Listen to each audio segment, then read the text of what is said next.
1 billion lions versus Pokemon. Pokemon versus 1 billion lions. 1 billion Pokemon fans versus the shower. All hypothetical battles debated for countless hours. The most common conclusion to the first two being that the lions would have no trouble cleaving through the weakest of the pack. Please put me down. But would be decimated by the 100 eldritch abominations on the Pokemon side. But this couldn't be further from the truth, because today I will prove that a team of the 6 weakest Pokemon could each beat a lion in a 1v1, with each entry on our list getting progressively less powerful. And that list begins with Magikarp. Don't let the mainstream media, aka the Pokedex, fool you. This fish is far from a pathetic excuse for a Pokemon. Now admittedly, we are at natural disadvantage here considering how much fish are preyed upon by house cats, but surprisingly, Magikarp has a few tricks up its non-existent sleeves. With a base speed stat of 80, we have quite a slippery fellow on our hands. That's the same speed as Pokemon like Dragonite and Hooper Unbound. Such agility should aid in dodging any direct attacks from the lion, but where Magikarp really shines is in its jumping ability. In Pokemon Black and White, the Unova Pokedex reads that a Magikarp that has lived for many years can use the move Splash to leap over a mountain. Since the Unova region is based in the United States, I'll assume that a Magikarp that's lived for a decent 30 years, the average lifespan of a carp is 20, can leap the height of Mount Denali, which is about 6 kilometers in the air. That's without any assistance though. As we learn in the Pokemon anime, if the fish is put through a shonen training arc, Magikarp can leap out of this world and enter mankind's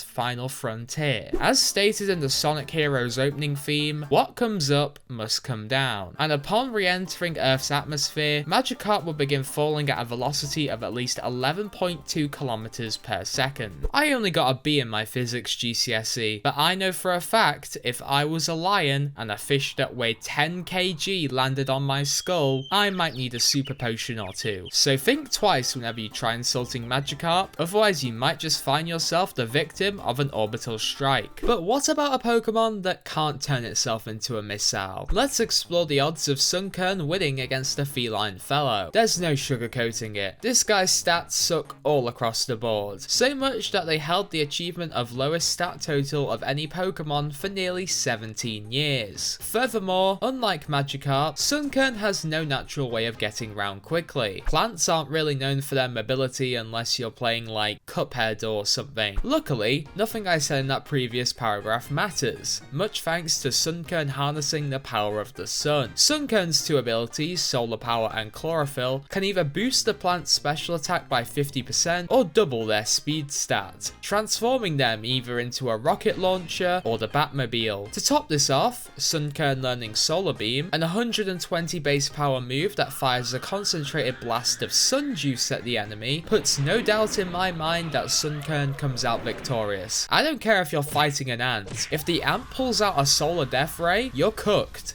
Literally. But doesn't that mean that Sunkern can only win if it's sunny outside? Oh yeah, I forgot that lions famously live in places like the savannah where there is absolutely no sunlight. My bad. But hey, if you still doubt my logic, think of it like this. Do you think 1 billion lions could beat the sun? Obviously not. So in my opinion, a billionth of the sun's power beating one lion seems quite reasonable. What doesn't seem reasonable is how Snom could beat a lion. Or anything for that matter.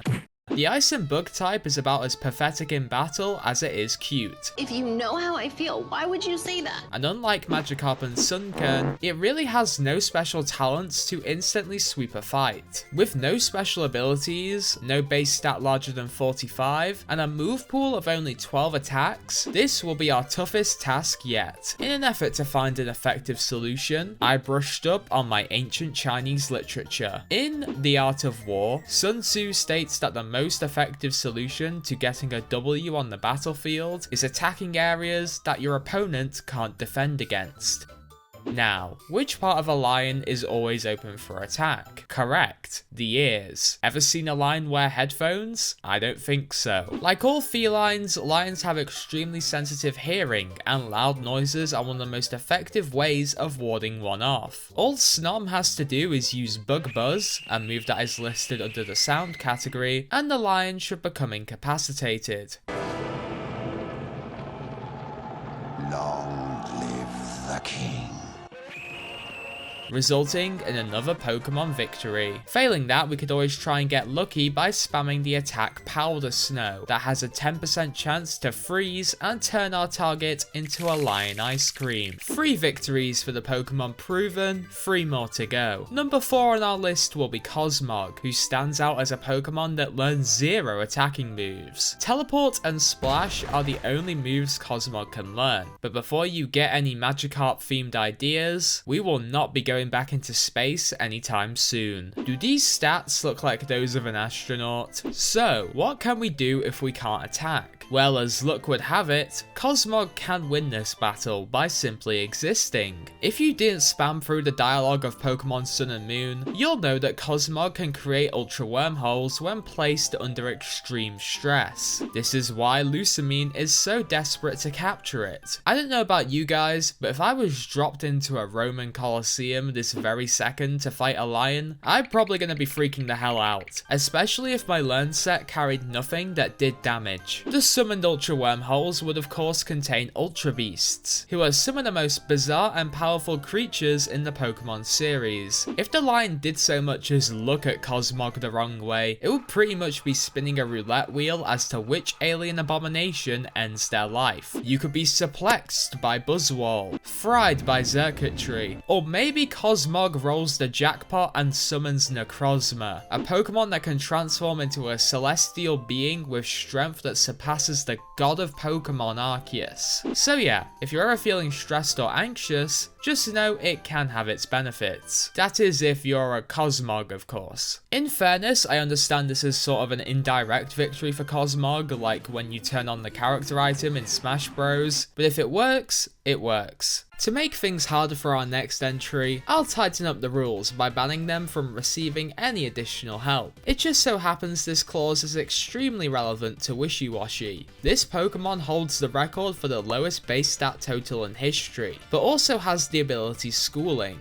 allowing hordes of them to group up into a Leviathan stronger than most legendary Pokemon. That won't be happening today though. Wishiwashi will have to face this feline in its weak solo form, but even when stripped of over 70% of its power, Wishiwashi can still pack a punch. There are 3 moves that let Small Fry over here body the king of the jungle. 1. Surf. Lions aren't exactly known for being aquatically gifted. In fact, their body structure puts them at a significant disadvantage in the water. So with that knowledge, have a look at this animation from Pokemon Battle Revolution and tell me how a lion is surviving that. It doesn't matter who summons it. At the end of the day, a tidal wave is still a tidal wave. 2. Earthquake. It may not look the part, but even in its baby form, Wishiwashi has the ability to tear the ground open. It may not be as intense as a tremor from Groudon, but it should be enough to discombobulate a big cat or two, whether it's knocking it off balance, or the shaking earth being too loud for the lion's liking. Earthquake should be able to prevent them from landing any sort of attack.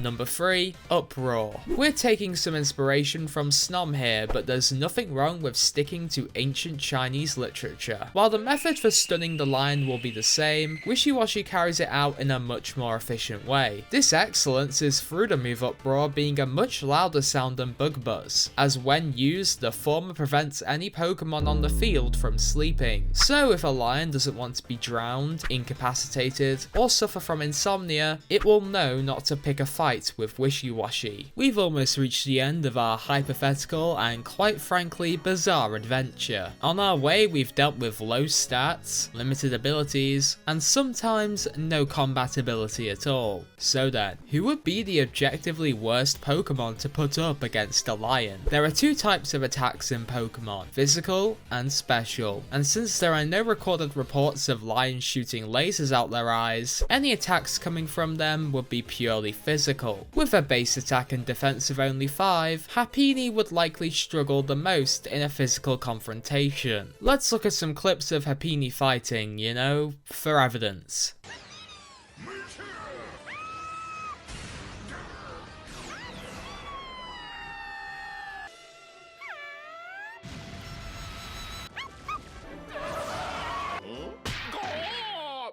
Yeah, no. Happiny could probably take a lion.